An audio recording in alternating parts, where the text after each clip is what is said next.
natin ang Panginoon. Praise God. Amen. Amen. Alam niyo mga kapatid, nitong nakaraang mga araw ay merong isang in-announce ang Vatican, hindi ba? Na itong si Mary ay officially inaalisan nila ng title na co-redemptrix or sabihin natin na co-redeemer ni Jesus Christ. Na dapat lang naman. Kasi alam niyo for the longest time, itong Catholic Church ay they try to equate si Virgin Mary kay Jesus Christ. Kaya nangyayari tuloy, maraming mga Catholic na mga Marian na they elevate Virgin Mary more than Jesus Christ. Mas popular si Mary kaysa kay Jesus. Mas tinatawagan si Mary kaysa kay Jesus. So ngayon, yung Pope ng Catholic, very radical. Kasi a few months ago, ang sabi niya, hindi na magkakasal ang Catholic Church ng same sex. So, it's revolutionary yun.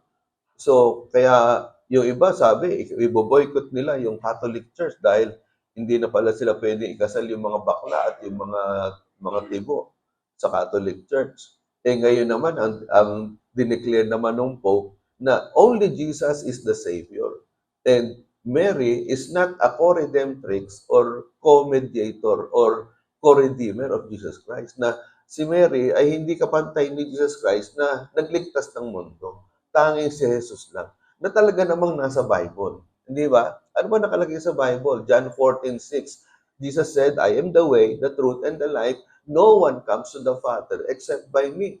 1 Timothy chapter 2, verse 5, merong isang Diyos at merong isang tagapamagitan sa tao at sa Diyos. Yan ay walang iba kung hindi si Kristo. Hindi si Mary. So, maliwanag na maliwanag po. No? Sana po yung mga kaibigan natin ng mga Catholics ay maliwanagan kung ano ba talaga ang nakalagay sa Bible. Dahil ang totoo naman, John chapter 8, verse 32, if you will know the truth, and the truth will set you free. So, sa umaga pong ito, pag-usapan po natin yung patungkol sa Panginoong Jesus. Alam niyo si Jesus, ang daming sumusunod sa Kanya, hindi ba? Very popular si Jesus. Why? Kasi ang dami niyang himalang ginagawa. Nagpapakain siya libo-libo, bumubuhay ng patay, yung mga bulag ay nakakakita, yung mga pilay nakakalakad. Lahat ng taong may sakit na lumapit sa kanya, pinagagaling niya. That's why Jesus became very popular. Not only that, kapag nag-preach si Jesus, grabe yung anointing. Talagang yung mga tao talagang hangang-hanga, nakanganga, habang nag-preach si Jesus, sabi nila, ang galing nitong taong ito. Kaya napakaraming followers ni Jesus. Kaya lang po mga kapatid, ang Panginoon ay dito sa binasa natin, tinanong ni Lord, ano ba ang tingin ng mga tao sa akin? Sino ba talaga ako? Ang sabi ng Panginoon. And then sinabi niya na ang Mesiyas, ako ay kailangang magdusa, maghirap doon sa krus ng Kalbaryo. So, pinakita po ng Panginoon dito, ano ba yung mga inaasahan sa isang sumusunod sa Panginoong Jesus? Ang tanong, ito bang mga naniniwala at sumusunod kay Kristo, sila ba yung mga disciples din? Or are all followers of Jesus disciples? Are all believers in Jesus disciples? So yun po ang pag-uusapan natin ngayon. Ano ba yung mga demands of discipleship? Pag sinabi nating discipleship, ito po yung, kasi the word disciple means learner, student. So, if you are a disciple of Jesus, you are a student, you are a learner of Jesus Christ. You are not just a fan of Jesus. Hindi ka lang tagapalakpak ni Jesus na, ay, ang galing ni Jesus. Ay, ang galing. Hindi lang yon, but you are a follower. You're not just a fan of Jesus Christ. So, ano ba yung mga demands ng discipleship? Number 1, follow me. So, it means direction. Basahin po natin sa verse 23. Then he said to them all, if anyone would come after me, he must deny himself and take up his cross daily and follow me. So makita niyo po diyan na si Jesus, sinasabi niya, if you are truly my disciples, then you follow me. Kasi po, mga kapatid, the Lord is looking not only for believers, but He is looking for disciples. Okay? So, kasi yun ang utos ng Panginoon sa Matthew 28:19 and 20. Go and make disciples. Hindi lang sinabi na go and make believers, but go and make disciples. Humayo kayo at gumawa kayo ng mga alagad ko, disipulo ko. Kaya ang tanong, ikaw ba'y alagad ng Panginoon?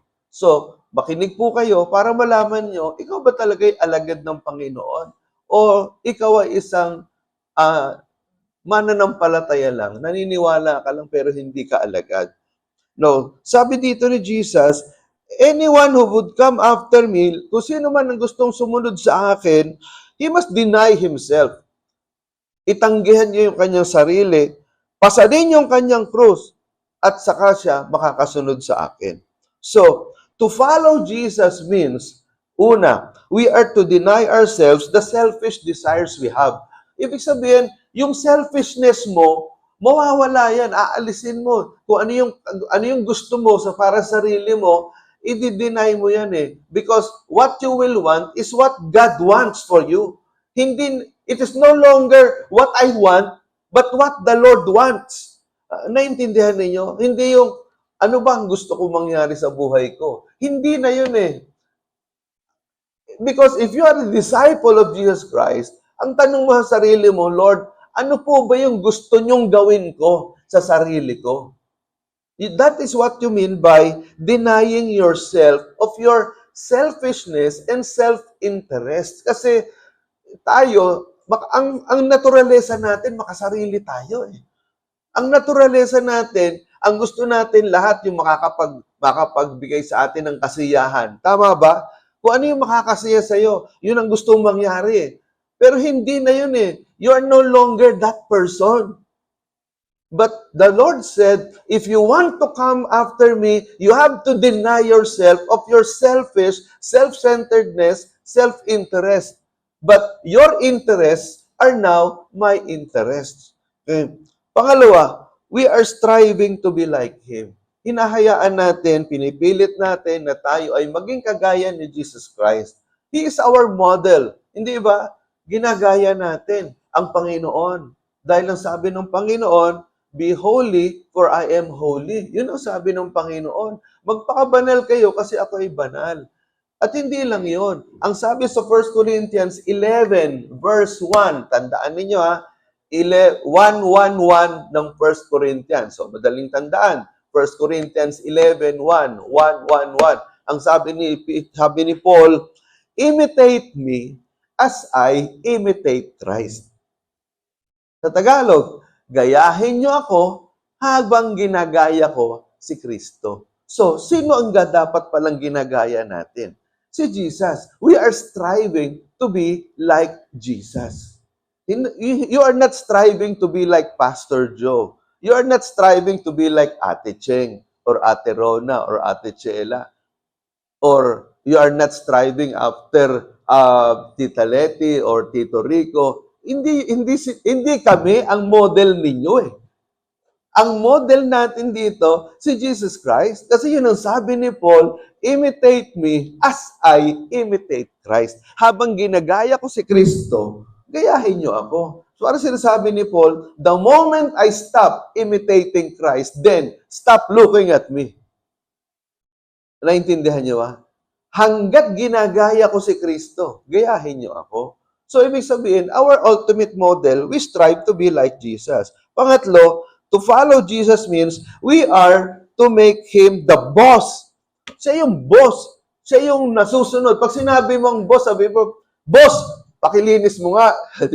Boss, pakidala mo nga ito. Boss, pakigawa mo nga. Boss, pakimasahe mo nga ako, boss. Ganun ba yun? Hindi, di ba? Pag sinabi mo, parang sa atin, pang-uto lang yung salitang boss. Pero, ang totoo niyan, pag sinabi mong boss, naku, boss ko yan. Ay, bossing ko yan. Ay, bossing dito yan.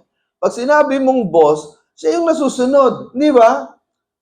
Boss mo eh. Hindi mo sinasabi, boss, ayoko pumasok bukas ha. Boss, yung trabaho ko, yung desk job ko, gawin mo ha, boss. Hindi. Pag sinabi ni boss, gagawin mo. So that means, yun ang ibig sabihin ng to follow Jesus, to make Him the boss of your life.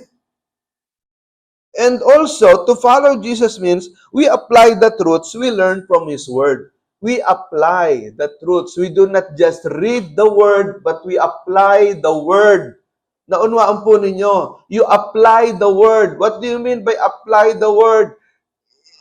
Isinasakabuhay mo, kapag ka nagbabasa ka ng Bible, hindi mo lang inaalam ano ba yung nakalagay sa John, ano ba yung nakalagay sa Matthew, Mark, Luke, John. Hindi mo lang inaalam. Kung hindi, Lord, change me, transform me through your word.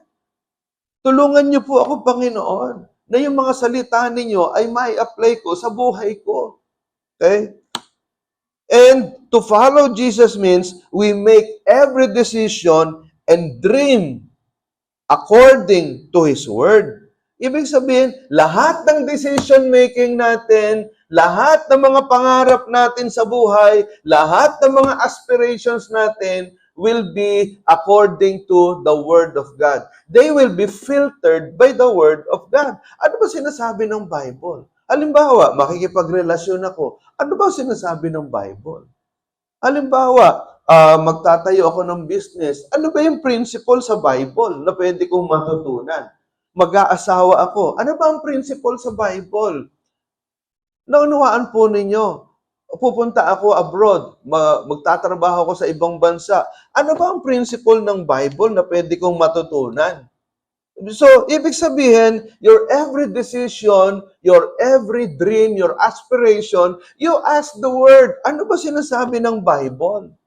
Hindi yung ano ba sinasabi ng ate ko? Ano ba sinasabi ng nanay ko, ng tatay ko? Mahalaga yung payo ng mga kaibigan, pero mas mahalaga ang payo ng salita ng Diyos.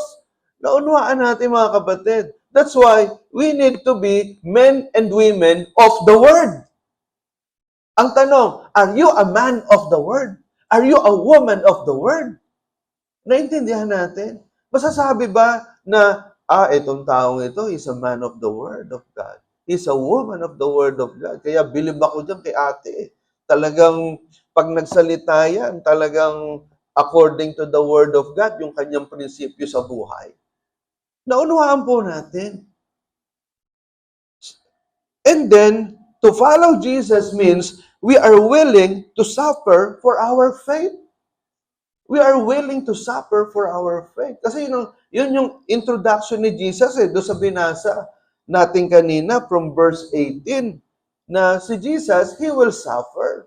Mararanasan niya yung suffering sa cross. Ang tanong, are we also willing to suffer for our faith? Naunawaan po ninyo, handa ka ba na ipaglaban yung pananampalataya mo? Naunawaan po ninyo, hindi yung bang napangaralan ka lang, ayaw mo na. Napagsabihan ka lang, nagtampo ka na. Napagsaraduhan ka lang ng gate, nagtampo ka na. 9:00 yung simula ng worship.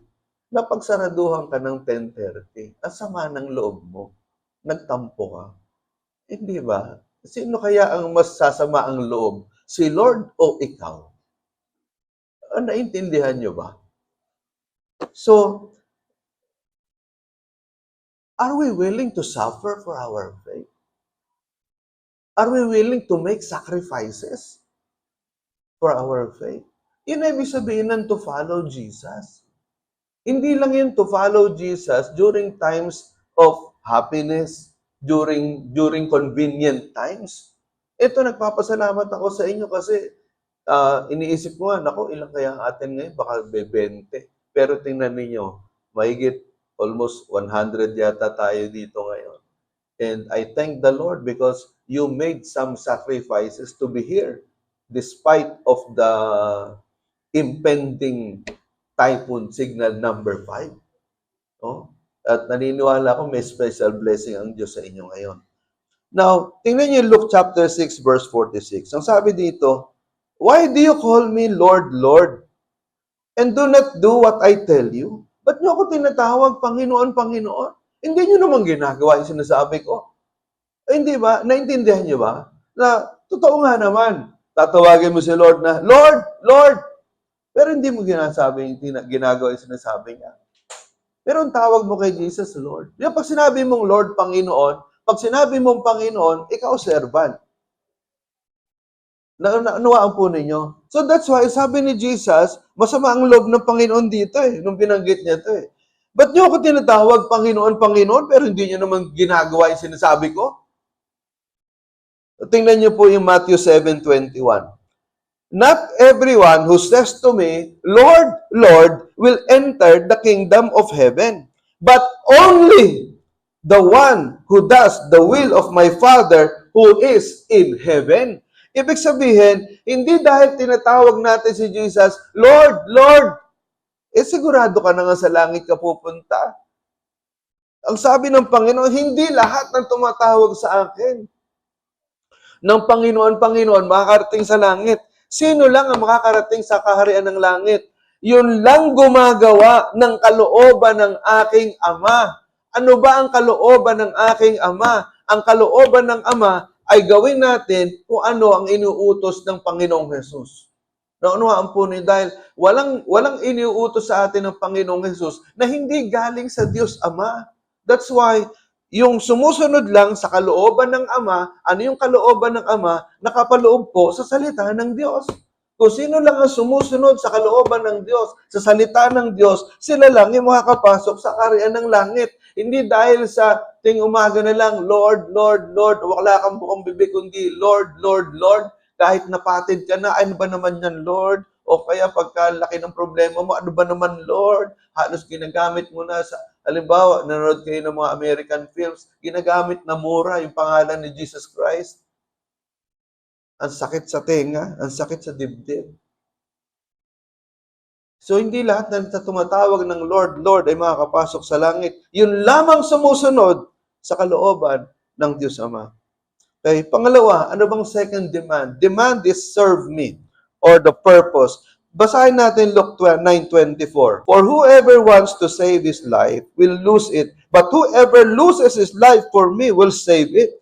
Tingnan po ninyo, no? Ang tawag dito, paradox. Yung bang, parang, kinukontra mo yung sinasabi mo. Parang, kung sino man sa atin ang gustong magligtas ng kanyang buhay, ay mawawala nito. Tingnan nyo. Ang sino mang mawalan ng buhay, ay maililigtas ito. Di ba? Parang ang hirap intindihin, ano? Pero, ang gusto lang sabihin ng Panginoon dito, yung, kung sino man yung gustong iligtas, no? Whoever wants to save his life, yung kanyang spiritual life, no? Kung sinong magligtas, gustong magligtas ng kanyang buhay, inuuna niya yung kanyang buhay, inuuna niya yung kanyang sariling kagustuhan, mawawalan nito. Subalit, yung mga nagtalaga ng buhay para sa akin, na halos yung kanilang mga buhay ay inabandona na nila para sa paglilingkod sa akin, sila ang makakatagpo ng tunay na kahulugan ng buhay. Yun ang ibig sabihin ng Panginoon. Tingnan po ninyo Mark 8:35, yung parallel verse. Ang sabi dito, "For whoever wants to save his life will lose it, but whoever loses his life for me and for the gospel will save it." So, ibig sabihin, kung ikaw, hanap ka ng buhay mo, ikaw napaka-selfish mo, napaka-self-centered mo, lahat ng mga decision mo, yung ikaw yung nasusunod, yung gusto mo ang ginagawa mo, wala kang pakialam kung ano man yung sabihin ng magulang mo o ng mga leaders mo dito, hindi mo iniintindi. Ang mahalaga sa iyo, yung gusto mo ang mangyari sa iyo. Ang sabi ng Panginoon, mawawalan ka ng buhay. Kasi napaka-selfish mo, napaka-self-centered mo. Pero, ang sabi ng Panginoon, kung sino man sa inyo ang mawalan ng buhay or yung kanilang mga sariling kagustuhan ay inalis na nila at ang nasusunod sa kanila ay yung kagustuhan ko at yung pangangaral ng salita ng Diyos, ang sabi ng Panginoon, sila ang makakatagpo ng tunay na kahulugan ng buhay. Naunawaan po natin mga kapatid. Kaya yung iba, matatanda na sa church, laging umaattend ng church, pero walang pagbabago ang buhay. Pero attend ng church. Laging nandyan, nakikinig. Pero walang pagbabago yung buhay. Walang asenso yung buhay. Walang maturity. Hindi nagmamature yung faith. Pag pinagalitan mo, nagtatampo. Pagka sinita mo, nawawala. After 1 month, 2 months, saka babalik. Naunawaan po natin. Nakakalungkot. Yung iba nating mga kasama, yung bang kapag nakanti mo, parang mga makahiya. Alam niyo yung mga dahong makahiya, di ba? Pagka kinanti mo, tumitiklo.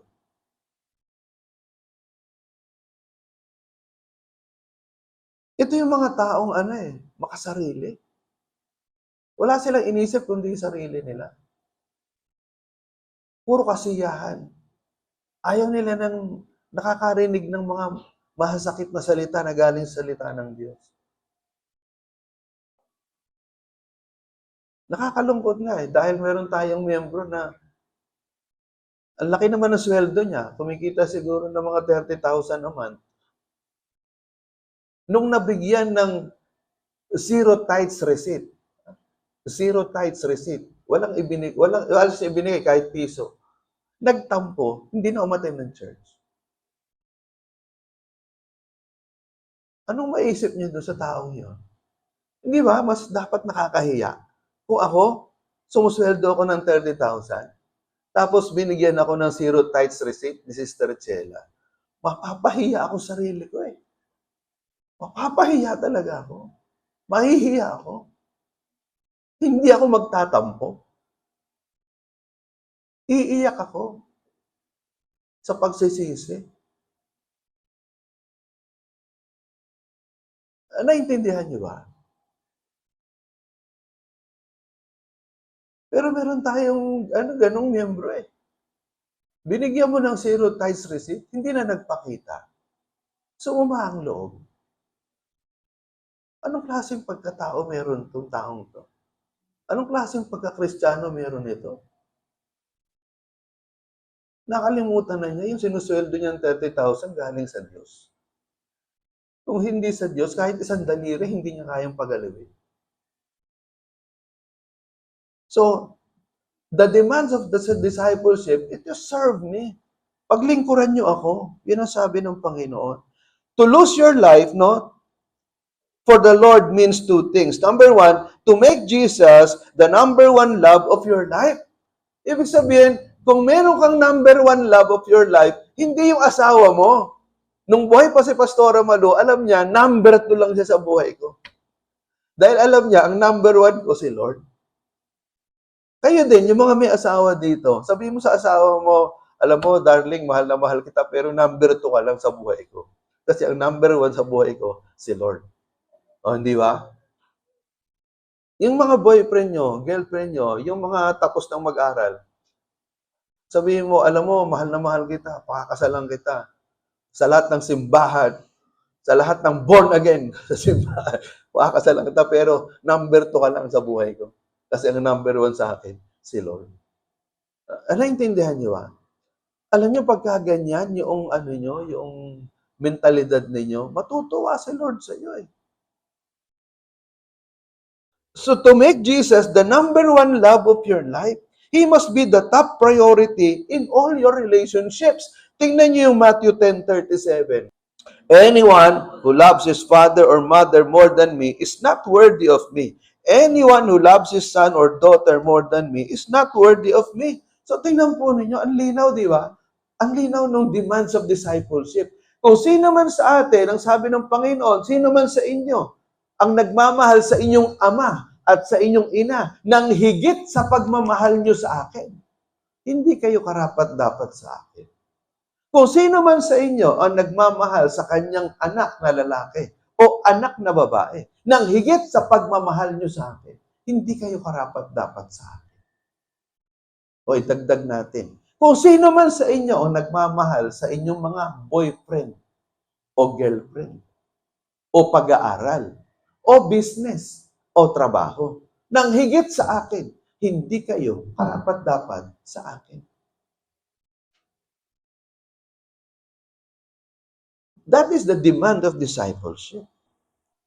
That is the meaning of to lose your life for the Lord. He must be the number one priority in your life. He must be the number one love of your life. Hindi ipagpapalit mo si Lord sa ministry. Hindi mo ipagpapalit si Lord sa labada, sa palengke. Hindi mo ipagpapalit si Lord sa sa K-drama. Hindi mo ipagpapalit si Lord sa basketball. Hindi mo ipagpapalit si Lord sa reunion, sa birthday party. Kasi si Lord ang number one sa iyo. Naiintindihan natin. Hindi mo ipagpapalit si Lord sa pag-aaral mo at sa business mo. Kasi si Lord yung number one sa iyo. Pero, eto liwanagin ko. Hindi ibig sabihin ng Panginoon, abandon all your relationships. Hindi yun. Hindi sinasabi lang, abandon your work, abandon your job, abandon your dreams, abandon your studies. Hindi yun. Ang sinasabi lang ng Panginoon, dapat alam natin yung order of priorities natin. Dapat alam mo, ang number one priority mo, ang number one love mo, si Lord. Pangalawa na lang yung ibang mga bagay. Naiintindihan natin mga kapatid. Kasi kapag hindi si Lord ang number one love of our lives, magulo ang buhay. Naiintindihan natin. Now, pangalawa, to lose your life for the Lord means to serve God by actively participating in advancing His kingdom on earth. Ibig sabihin, yung ipangaral mo yung salita ng Diyos, yung i-share mo yung salita ng Diyos, kagaya ng ginagawa natin na 40-day challenge. Yun yung gusto ng Panginoon eh. To lose your life for the gospel will find it. Yun ang sabi sa Mark 8:35. If you lose your life for me and the gospel, you will find your life. Ibig sabihin, sa Mark chapter 16, verse 15, ang sabi dito, preach the word to all the world. Preach the word to everywhere. Ipangaral ninyo ang aking mga salita sa lahat ng lugar. At not only that, okay, for more than 100 times, Matthew 28, 19, and 20, the Great Commission, ang sabi dyan, go and make disciples of all nations, baptizing them in the name of the Father, the Son, and the Holy Spirit, and teaching them to obey everything I have commanded you, and surely I will be with you to the very end of the age. Yun ang pangako ng Panginoon.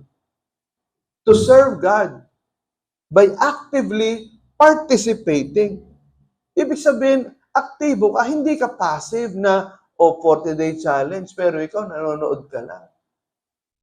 Ang sabi ginagawa natin every last Sunday, each one, bring one. Pero ikaw, wala kang dinadala. Dala mo lang yung sarili mo. Di ba nakakalungkot? Ang dami mong kaibigan, ang dami mong kamag-anak, ang dami mong kapitbahay, ang dami mong kaklase, ang dami mong kakilala, ang dami mong barkada. Pero bakit kahit isa wala kang madala pagka Big Day Sunday? Hindi ba nakakahiya kay Lord? Nakalimutan mo na ba? Kung walang nag-invite sa'yo sa church, nasaan ka kaya ngayon? Naunawaan po natin. Pangatlo, identify with me. Yun yung pangatlong demand of discipleship, which is identity. Basahin po natin yung verse 26. 1, 2, 3. If anyone is ashamed of me and my words, the Son of Man will be ashamed of him when he comes in his glory and in the glory of the Father of the holy angels. So, ibig sabihin, kung sino man yung ikinahihiya ako, ang sabi ng Panginoon, ikakahiya ko din siya sa aking pagbabalik kasama yung mga anghel ng aking Ama. So, ano ibig sabihin nito? I-identify natin yung sarili natin sa Panginoon. Ibig sabihin, yung ating pagkakakilanlan ay dapat ay identified tayo kay Jesus. Parang, ito, follower to ni Jesus. Ito, anak to ni Jesus. Ito, disciple ito ni Jesus. Ang tanong, are you really a disciple of the Lord Jesus Christ? Are you a disciple of the Lord or a disciple of the world? Ulitin ko, are you a disciple of the Lord or a disciple of the world? Ano ba ang nakikita ng tao sa iyo kapag inoobserbahan ka? Nakikita ba nila si Jesus sa iyo? O nakikita nila yung kamunduhan sa iyo? May nakikita ba silang kakaiba sa iyo? Or yung mga kabarkada mo parang pare-pareho lang naman kami. Nagkaiba lang ng religion. Tingnan po niyo Romans 1:16. Ano sabi sa Romans chapter 1 verse 16? I am not ashamed of the gospel because it is the power of God for the salvation of everyone who believes, first for the Jew, then for the Gentile. Ano sabi ni Apostol Pablo? Hindi ko ikinahihiya ang ebanghelyo. I am not ashamed of the gospel. Hindi ko ikinahihiya ang salita ng Diyos.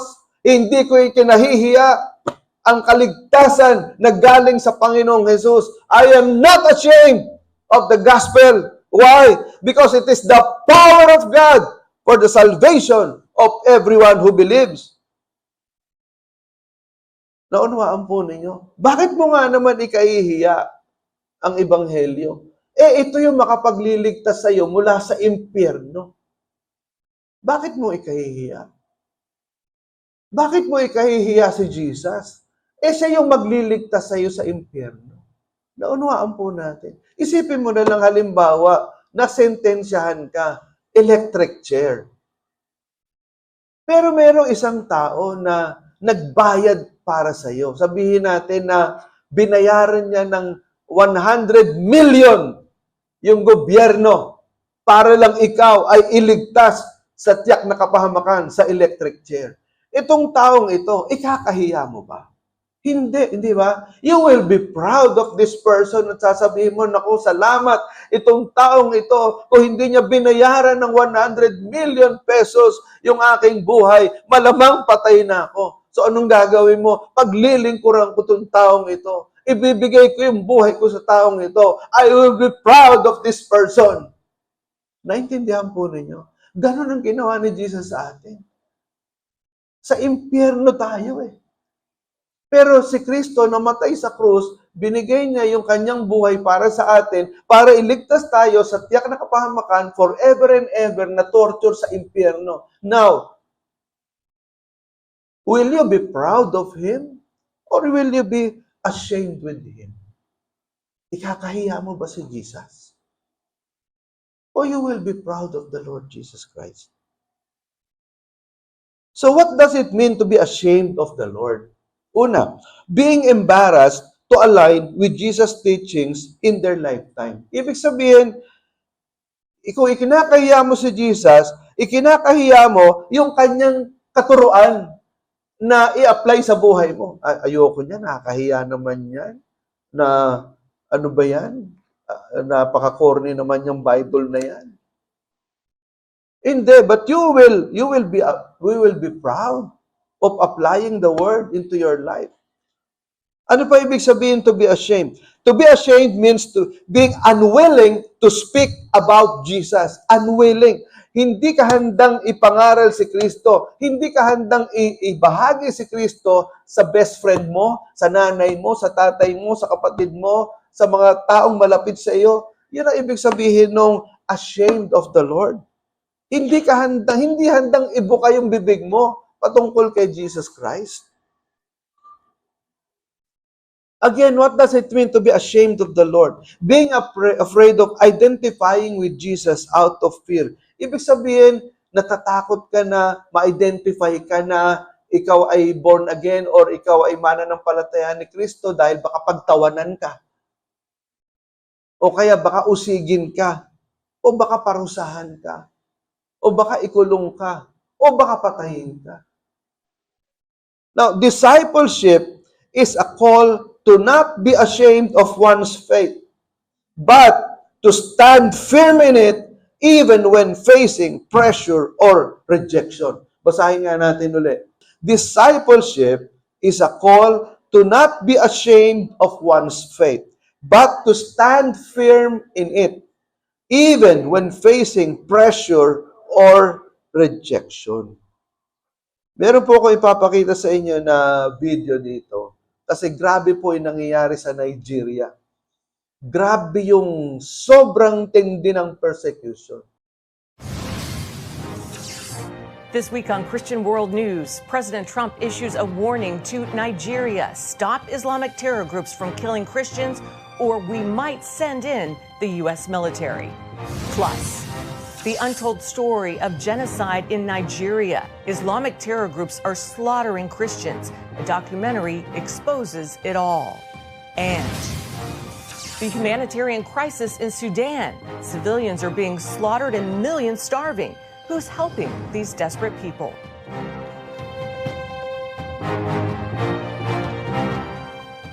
Welcome to Christian World News. I'm Wendy Griffith. President Trump is threatening to send the U.S. military to Nigeria to stop the slaughter of Christians. Islamic terror groups have targeted Christian communities there for decades. Nigeria's government says it welcomes help in the fight against terrorists under certain conditions. Dale Hurd has the story. After first denying the problem, the Nigerian government now says it would welcome U.S. help in fighting Muslim insurgents killing Christians, as long as its territorial integrity is respected. This after President Trump warned on Truth Social the U.S. military stands prepared to go into Nigeria guns a-blazing, claiming the country's government is allowing Christians to be slaughtered, and adding the Nigerian government better move fast. On Nigeria, just wanted to ask you, do you envisage US boots on the ground? Could be. I mean, a lot of things I envisage, a lot of things. They're killing record numbers of Christians in Nigeria. And they have other countries very bad also. You know that part of the world, very bad. They're killing the Christians and killing them in very large numbers. We're not going to allow that to happen. Estimates of the number of Christians killed in Nigeria from Muslim extremist groups and sectarian violence since 2009 are in the tens of thousands. Some claim it exceeds 100,000. Nigeria is split nearly equally between Muslims and Christians. But over the last decade, the violent terror group Boko Haram and other extremists have increased attacks in northern Nigeria. Nigerian broadcaster and political commentator Cyril Abaku said if U.S. involvement makes Nigeria safer, Nigerians would welcome it. We are at a level where terrorism is now a global problem, and our communities don't feel safe. And so if we have support from outside coming to say, we want to work with you to help stem the tide, I think we should buy it. This is something that we should welcome, frankly. President Trump also declared Nigeria a country of particular concern, opening the door for State Department sanctions. Sunday, churches around the world took part in the International Day of Prayer for the Persecuted Church. Ryan Brown of Open Doors U.S. says prayer is the most important thing the church can do for Nigerian Christians. Our brothers and sisters, the thing that they have most asked for is to know that they are not alone. When the international body of Christ can come alongside on a day like the International Day of Prayer for the Persecuted Church, that sends a strong, strong message to our brothers and sisters to let them know they are not forgotten. Dale Hurd, CBN News. Thank you, Dale. Well, religious freedom advocates and at least one member of the U.S. Congress are taking action to stop the slaughter in Nigeria. CBN's Kelly Wright has this look at the crisis. On this very day, 210 persons were slaughtered in one night, in less than 24 hours. The video from the Father's Day massacre includes graphic images of people being burned alive, families attacked, and homes destroyed in Yelawata, Nigeria. That very day, it was raining, so Fulani herdsmen, they invaded the community and claimed so many lives. Around 12 midnight, we started having calls from Yerwata that the Fulanis have come and they are killing, burning. Friday night, I was sleeping in my house. See my house there. I come here, they shoot gun. Later, they come, they break this house. Where my brother is sleeping here with his children. Thereby, they come, they kill people. They were breaking the house. Say, Allah Akbar, Allah Akbar, Allah Akbar. These first-hand accounts gathered by Truth Nigeria journalists describe the ongoing atrocities in a terror campaign to eradicate Nigeria's Christians. Judd Saul, filmmaker and missionary, the organizer of Equipping the Persecuted, highlighted this documentary as a way to sound the alarm.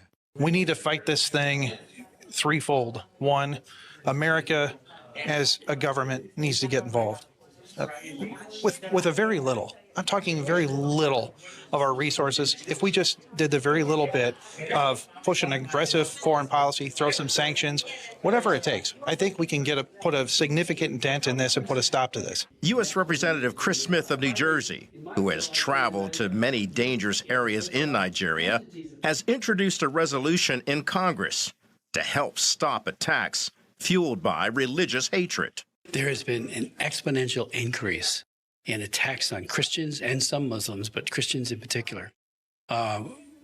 Protestants, evangelicals, Catholics, they're firebombing their churches. The Fulani are killing them with absolute impunity. We've called on the government in Abuja and the president several times to do what governments do, law enforcement, use the military if you have to, but stop this genocide and do it now. The resolution points to Nigeria's government's apparent open border policy that allows almost free access to the country. Fulani militants and ISIS-linked extremist groups from neighboring countries take advantage of this policy to carry out mass murder, rape, and kidnappings. We're also calling on President Trump to reissue, which he did in his first term, the designation of country of particular concern. And that then gives the president wide latitude to impose sanctions. It's an excellent bill when it's used properly. It gets the attention of all the policymakers, in this case in Abuja. It says, we're not kidding. During a White House press briefing, I asked Press Secretary Caroline Leavitt about the crisis in Nigeria. And do you know if there's any action that the president will take? I'm not tracking a call between the president and the head of Nigeria. I know the president wholeheartedly condemns the persecution of Christians or, frankly, of people of any faith all over the world, but I don't have any updates for you in terms of sanctions in this part of the world. Looking beyond any government response, Judd Saul is calling on the church and Christians in America to stand with the persecuted in Nigeria. They need to pray. They need to be a voice for the voiceless. They need to be a voice for our persecuted brothers and sisters. Kelly Wright, CBN News. Okay, so magpasalamat din tayo mga kapatid kasi ginagamit ni Lord si President Trump para tulungan itong mga Nigerian Christians. Can you imagine? They are being massacred for decades. More than 100 Christian Nigerians are murdered. Have been murdered in the past decades. Why?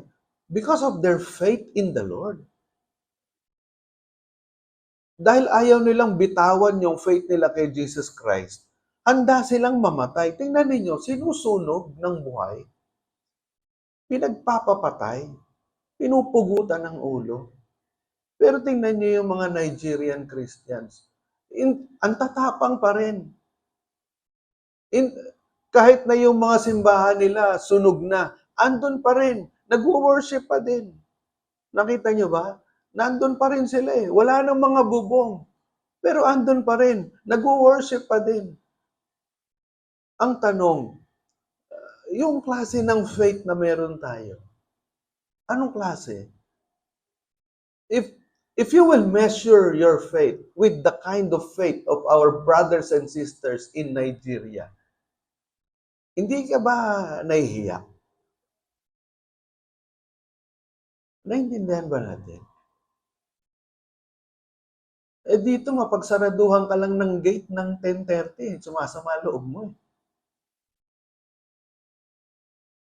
Yung 9:00, hindi ka makarating ng worship service.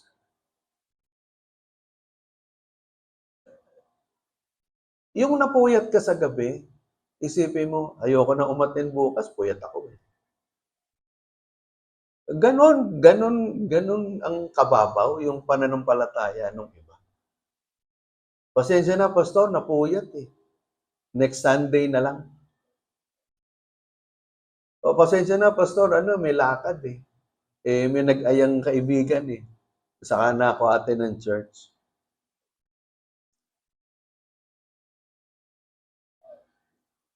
Naintindihan ba natin? Anong klaseng pananampalataya meron tayo? Samantalang ito, more than 100 Nigerian Christians, handa silang mamatay. Pinagpapapatay nga eh.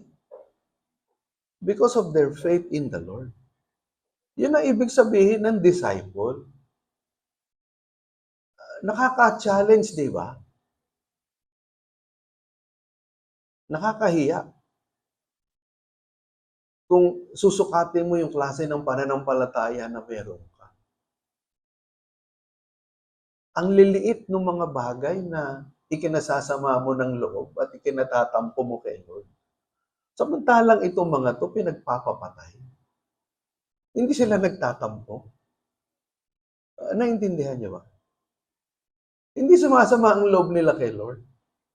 Samantalang dito, masita ka lang. Bakit ka late? Bakit ka absent? O bakit nakikipag-boyfriend ka, nakikipag-girlfriend ka, hindi ka pa naman tapos mag-aral? Sumasama ang loob. Nabigyan ka ng 0 tithes, sumasama ang loob. Napagsaraduhan ka ng gate, dahil late ka ng 1 oras at kalahati, sumasama ang loob. Naiwanan ka ng service sa Katmon, kasi late ka ng 30 minutes, sumasama ang loob. Naintindihan ba natin? Hindi ka lang napansin, hindi napansin yung bago mong suot, yung bagong sapatos, sumasama ang loob. Hindi ka lang nakamayan, sumasama ang loob. Hindi ka lang na-appreciate, hindi natawag yung pangalan mo, sumasama ang loob. Naintindihan po natin. Ipinagpapalit natin si Lord sa K-drama. Ang dami-dami mong oras para manood ng TV. Pero wala kang oras para magbasa ng Bible. Nakakalungkot, di ba? So, what are the 8 marks of a true disciple? Tingnan niyo yung sarili ninyo kung ito'y nasa inyo. Number 1, devotion. A true disciple is devoted to Christ and His teachings. Kayo ba'y devoto? Are you devoted sa salita ng Panginoon? Do you love the Lord? Do you love the word of the Lord? Pangalawa, instruction. Disciples are learners of the word of God. Kayo ba'y nag-aaral ng salita ng Panginoon? Learner ka ba ng salita ng Panginoon? Are you following the instructions of the word? Pangatlo, service. Ikaw ba'y naglilingkod? Bahagi ka ba ng nagvo-volunteer ka ba sa gawain ng Panginoon? O ikaw ay taga-upo lang dyan? Taga-masid ka lang? Taga-observe ka lang? Do you serve the Lord in His church? Or ang tagal mo na dito pero wala kang masabi na you are a part of the ministry of the church. Pangapat, commitment. True disciples show a commitment to Christ and His mission.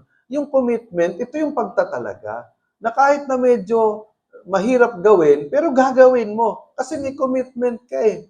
Na hindi yung tatamad-tamad ka, antok-antok ka, saka na, wala ako sa mood. Saka na ako attend ng church, saka na ako magsuzowi pagka nasa mood na ako. Hindi. Committed ka eh. Whether you feel like it or not, gagawin mo kasi committed ka eh.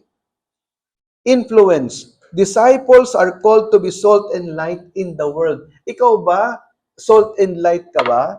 Ikaw ba, nagsisilbing asin ka ba at ilaw doon sa lugar na kung saan ikaw ay gumagalaw? Sa loob ng bahay, are you a salt and light? Sa loob ng classroom, are you a salt and light? O pasaway ka? Sakit ka ng ulo ng magulang mo. Sakit ka ng ulo ng teacher mo. Are you a salt and light?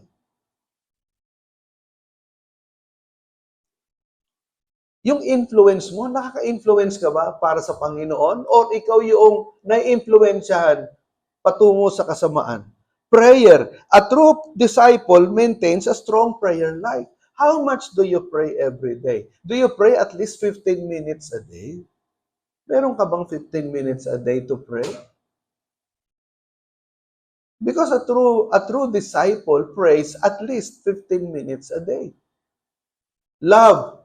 Love is a defining characteristic of a disciple. May pagmamahal ka ba sa Diyos? Pagmamahal sa sarili mo? Pagmamahal sa kapwa? Or mahal mo lang yung sarili mo, pero ang pagmamahal mo sa Diyos, hindi mo kayang ipaliwanag. So, you love the Lord first. The greatest love of all is to love the Lord your God with all of your heart, mind, soul, and strength. And the second is to love your neighbor the same way you love yourself. And pinakahuli, evangelism. Disciples are called to share the gospel with others. Nakakapag-share ka ba ng gospel? Nakakapag-share ka ba ng word of God sa mga taong malapit sa iyo? So these are the 8 marks of a true disciple. Tanong ko sa inyo, ilan dito sa 8 marks na to ang meron sa iyo? 2 out of 8? 3 out of 8? 4 out of 8? 1 out of 8? Or 0 out of 8?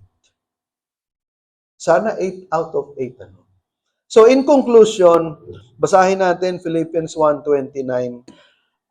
Sapagkat ipinagkaloob sa inyo, alang-alang kay Kristo, hindi lamang ang sumampalataya sa Kanya, kundi ang magbata rin naman ng hirap alang-alang sa Kanya. Tingnan po ninyo. Sa wikang Ingles, for you have been given not only the privilege of trusting in Christ, but also the privilege of suffering for Him. Pinagkatiwala sa atin ng Panginoon. Pinagkaloob sa atin ng Diyos yung sumampalataya kay Kristo. Pero hindi lang yon. Dahil ang sabi dyan, kasama dyan, yung pribilehiyo na magbata o maghirap alang-alang sa pagsunod natin sa Panginoon. Tandaan natin, si Kristo ipinako sa krus. Hindi siya bigla na lang, nung tapos na yung mission niya after 3 years, ay bigla na lang nag-ascend. Hindi. Pinako siya sa krus. Pinahirapan. And after 3 days, nabuhay na muli, saka nagkaroon ng ascension. So, ibig sabihin, kung ang Panginoon nagdusa, handang magdusa para sa ating kaligtasan, dapat tayo, marunong tayong magsukli sa ginawa ng Panginoon. Handa rin tayo, in one way or another, to suffer for our faith in the Lord. Maaring hindi natin maranasan itong nangyayari sa Nigeria. Magpasalamat talaga tayo. Ako'y sobra-sobrang pasasalamat ko sa Panginoon na tayo wala sa Muslim na bansa. Na wala tayo sa komunistang bansa. Sobra-sobra, libo-libong pasasalamat ang nasa puso ko. Nung pinapanood ko itong sa Nigeria, sabi ko, salamat Lord. At hindi ako pinanganak sa Nigeria. Salamat.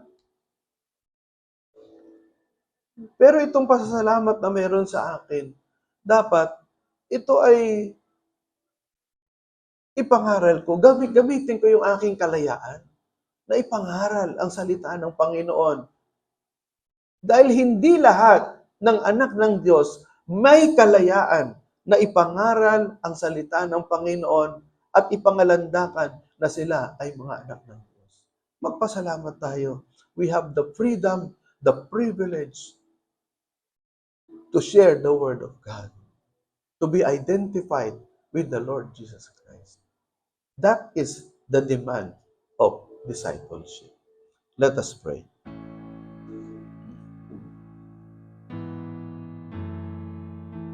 Salamat po, Panginoon. Thank you, God. Lord, we pray in Jesus' name.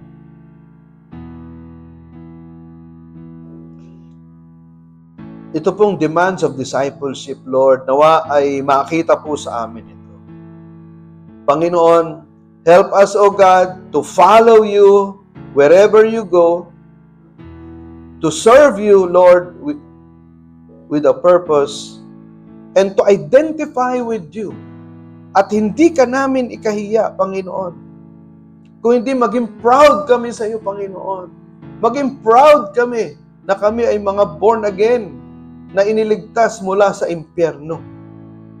Maging proud kami, Panginoong Jesus, na ibahagi ka sa lahat ng aming mga kaibigan at kakilala dahil iniligtas mo kami sa impyerno. Salamat po, Panginoon. Lord, I pray, O God, kung sino man sa amin dito ang wala pa po doon sa level ng discipleship. Lord, I pray, O God, Lord, dalhin mo kami sa level of discipleship. Oh God, give us the maturity of faith so that we will become disciples, not just believers. Salamat po, Panginoon. Oh God, empower us, give us the strength, the power from the Holy Spirit so that we will become shining disciples of the Lord Jesus Christ. This is our prayer. Amen and amen. Palakpakan natin ang Panginoon. Purihin ang Diyos.